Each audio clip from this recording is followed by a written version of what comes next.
আজকে তারা জাতীয় ছাত্র শক্তির পদধারী হলেও তারা ইতোমধ্যে খুলনার বিভিন্ন আসনে ধানের শীষের পক্ষে প্রচারণা করছে। তাদের দলীয় ইডিওলজি বা অন্য দলের হলেও তারা দেশের স্বার্থে, জাতীয় স্বার্থে আজকে ধানের শীষের পক্ষে কাজ করছে। অর্থাৎ ধানের শীষ আজকে বাংলাদেশের ঐক্যের প্রতীক হয়েছে। আসসালামু আলাইকুম। আজকে আমার সাথে এক ঝাঁক তরুণ আছে যারা প্রত্যেকে 2024-এর জুলাই আগস্ট গণ অভ্যুত্থানে খুলনায় সম্মুখ সারিতে থেকে নেতৃত্ব দিয়েছে, সংগঠিত করেছে।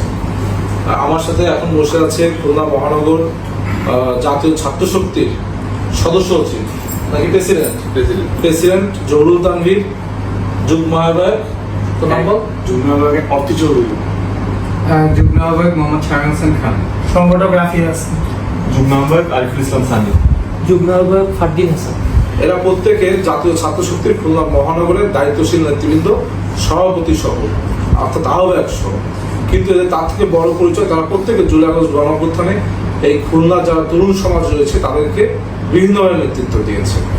আজকে তারা জাতীয় ছাত্র শক্তির পদধারী হলেও তারা ইতোমধ্যে খুলনার বিভিন্ন আসনে ধানের শীষের পক্ষে প্রচারণা করছে।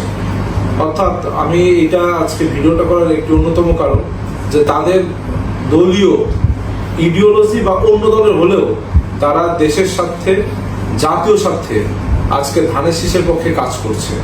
অর্থাৎ ধানের শীষ আজকে বাংলাদেশের ঐক্যের প্রতীক হয়েছে। যে প্রতীক বেগম খালেদা জিয়া রেখে গিয়েছেন, যে প্রতীক প্রেসিডেন্ট জিয়াউর রহমানের ছিল, এবং সেই প্রতীকই এখন তাদের সন্তান বিএনপি যে চেয়ারম্যান জনাব তারেক রহমানের হাতে শোভা পাচ্ছে। এবং সারা বাংলাদেশের মানুষ কিন্তু ধানের শীষের পক্ষে এক অন্যরকম জয়। তাই আমি সারা বাংলাদেশে যারা তরুণ সমাজ রয়েছে তাদের সকলকে আহ্বান জানাই যে আপনার যেই দলেরই করুন না কেন, যে মতেরই করুন না কেন, বিএনপি বা ছাত্র দলে যোগ দেওয়া লাগবে না।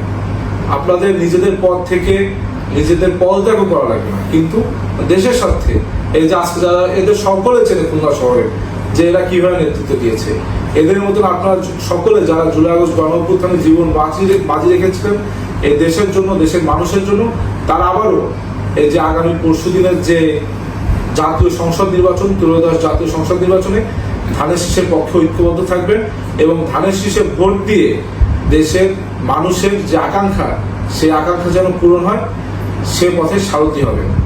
আর সবাইকে ধন্যবাদ। তুমি সংক্ষেপে কিছু বল।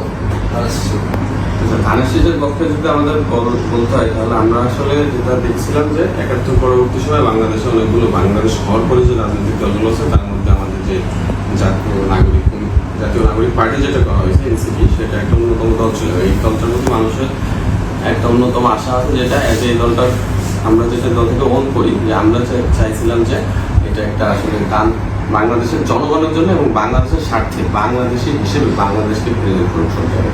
তো সেখান থেকে দেখা দিয়েছে যে দলটা একটা সময় আমাদের যারা উপরে নীতিমূলক বড় ভাইরা আছেন আমাদের, তো তারা একটা সময় আমাদের যারা অ্যাকচুয়ালি স্বাধীনতার বিপক্ষে ছিল, আমাদের যারা একসময় চায় না যে পূর্ব পাকিস্তান থেকে এটা বাংলাদেশ হোক, ঠিক তাদের সাথে বাংলাদেশের স্বার্থকে বাদ দিয়ে ঠিক সেই একটা শক্তির সাথে হাত মিলানো হলো, যে শক্তিটা আসলে চাই না যে কখনো বাংলাদেশ আমরা পাই না, বাংলাদেশ আমরা পাবো। তো এনসিপি একটা বাংলাদেশের উপর জন্মানো একটি দল।